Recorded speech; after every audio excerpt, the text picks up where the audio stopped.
ഇവർക്കൊരു റിപ്ലൈ കൊടുക്കേണ്ട ആവശ്യം നമുക്ക് ഇല്ല എന്ന് എനിക്ക് തോന്നി.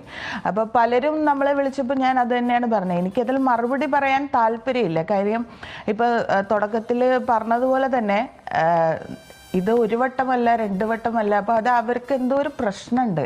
അതല്ലാതെ അങ്ങനെ നമുക്ക് സംസാരിക്കാൻ പറ്റില്ല. നമുക്കൊരു സാധാരണ മനുഷ്യർക്കൊക്കെ ഒരു നിലവാരം വിട്ട് താഴേക്ക് നമുക്ക് സംസാരിക്കാൻ പറ്റാറില്ല.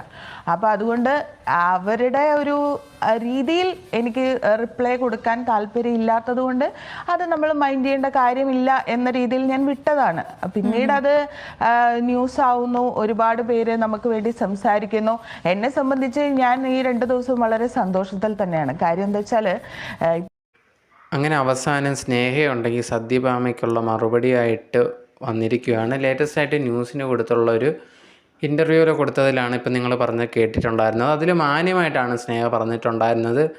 എനിക്ക് അവരുടെ ആ ഒരു രീതിയിൽ ഇറങ്ങിച്ചെന്ന് കാര്യങ്ങൾ സംസാരിക്കാനോ ഒന്നും താല്പര്യമില്ല, ഇത് ഞാൻ വേണ്ട എന്ന് വെച്ചൊരു കാര്യമായിരുന്നു. പക്ഷേ അവർ ഇതുപോലെ പല പ്രാവശ്യവും പലർക്കും എതിരെ സംസാരിച്ചിട്ടുണ്ട്.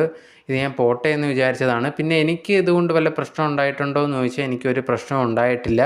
എന്നെ കുറേയധികം പേര് സപ്പോർട്ട് ചെയ്തിട്ടുണ്ട്. എന്നെ സപ്പോർട്ട് ചെയ്താണ് ആൾക്കാർ വീഡിയോ ഇട്ടിട്ടുണ്ടായിരുന്നത്.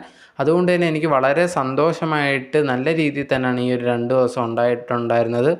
സോ അതുകൊണ്ട് തന്നെ എനിക്ക് അവർ ആരെന്ത് പറഞ്ഞാലും ഒരു കുഴപ്പമില്ല. അതിപ്പം അവരുടെ ആ ഒരു ക്യാരക്ടർ അങ്ങനെയാണ്, അതുകൊണ്ട് എനിക്ക് കുഴപ്പമില്ല എന്നുള്ള കാര്യമാണ് സത്യഭാമയ്ക്കെതിരെ സ്നേഹ പറഞ്ഞിട്ടുണ്ടായിരുന്നത്.